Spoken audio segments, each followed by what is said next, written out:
এখন তো প্রায় সবাই ইমো ইউজ করে, আর এই ইমোতে অনেক সিক্রেট মেসেজ আদান প্রদানও হয়ে থাকে। আর যদি এমন হয় যে আপনার সিক্রেট মেসেজগুলো অন্য কেউ দেখছে, তবে বিষয়টি মোটেও ভালো হবে না, তাই তো?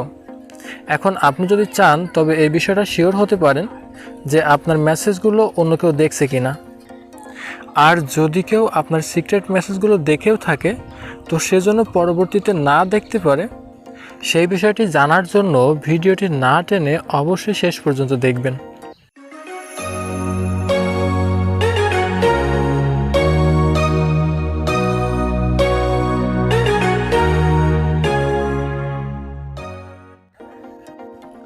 তো বিষয়টি জানার জন্য প্রথমে আপনাকে ইমো অ্যাপ্লিকেশনটি ওপেন করতে হবে।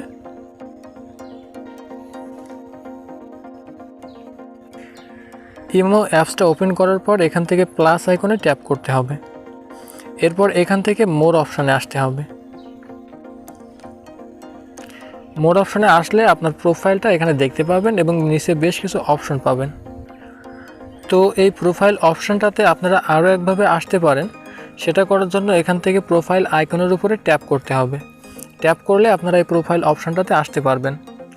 তো ইমো বিভিন্ন সময় বিভিন্ন রকম আপডেট নিয়ে আসে, যার জন্য বিভিন্নভাবে এই প্রোফাইল অপশানে আসা যায়।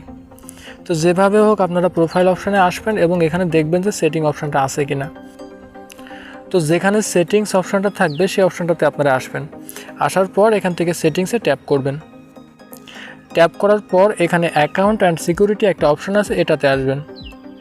এখানে আসার পর ম্যানেজ ডিভাইসেস একটা অপশান আছে, এই অপশানটাতে ট্যাপ করবেন।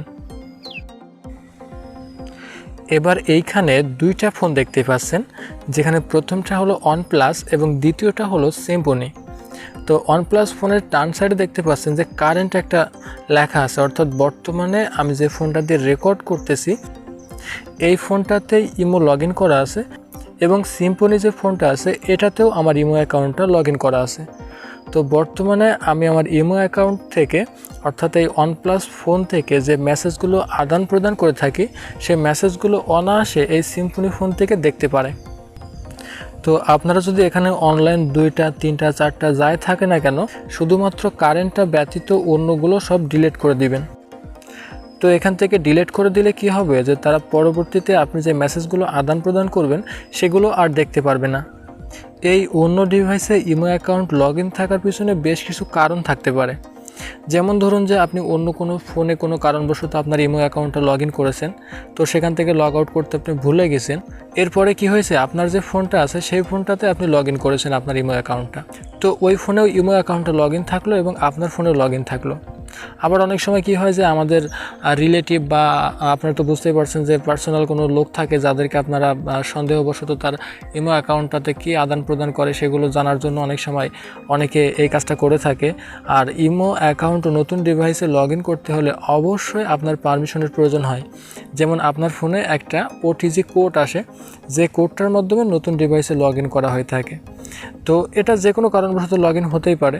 তো আপনারা যখন দেখবেন যে এখানে অন্য অন্য অ্যাকাউন্টগুলো লগ ইন থাকবে, অন্য অন্য ফোনগুলো লগ ইন থাকবে, তখন এখান থেকে এই যে ডিলিট অপশনটা আছে, ডিলিট অপশনটাতে ট্যাপ করবেন। ট্যাপ করার পর আবার এখান থেকে ওকে করে দিবেন।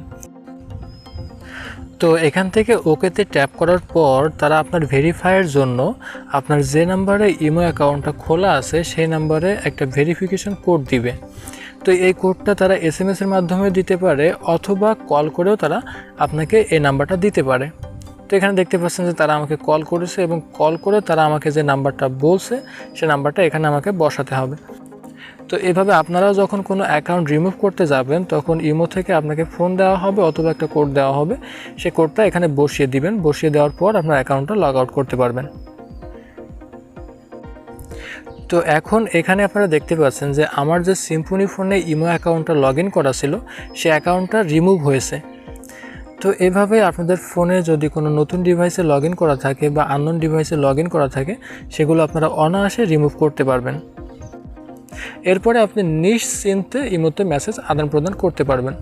তো আপনারা সপ্তাহে বা মাসে একবার এই অপশনটা চেক করে দেখতে পারেন যে আপনার ইমো অ্যাকাউন্টটা অন্য কোনো ডিভাইসে লগ ইন আছে কি না। তো যখন দেখবেন যে এখানে এভাবে অন্য অন্য ডিভাইসগুলো লগ ইন আছে তখন এখান থেকে ডিলিট করে দিবেন। তো বন্ধুরা, আজ এ পর্যন্তই। আশা করি এই ভিডিওটি আপনাদের উপকারে আসবে। যদি ভিডিওটি উপকারে আসে তাহলে অবশ্যই আমার চ্যানেলটি সাবস্ক্রাইব করে আমার সাথেই থাকবেন। আশা করি আগামী ভিডিওতে আরও ভালো কিছু নিয়ে আপনাদের সামনে হাজির হব। সে পর্যন্ত সবাই সুস্থ থাকবেন, ভালো থাকবেন। আল্লাহ হাফেজ।